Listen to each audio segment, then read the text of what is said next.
தெரியாது இவர் தான் தன்னோட குருன்னு தெரியாது, இவரை நான் சரணாகதி பண்ணணுங்கிறதும் தெரியாது, அவர் தான் தனக்கு அனுகிரகம் பண்ண போறாருங்கிறதும் தெரியாது. இது எதுவுமே அவளுக்கு தெரியாது.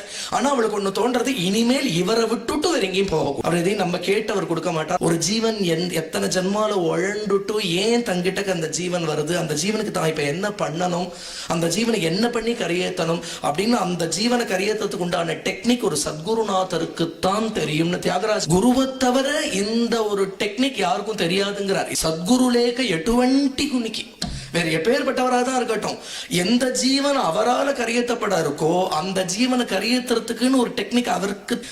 எல்லாருக்கும் ஒருத்தருக்கும் ஒரு ரோகம் இருக்கு. ஆனா அவ்வளவு பேருக்கு காமனா ஒரு ரோகம் இருக்கு. ஹிருத் ரோகம்ங்கிற ரோகம் இருக்கு, பவரோகம்ங்கிற ரோகம், சம்சாரம்ங்கிற ஒரு ரோகம் இருக்கு.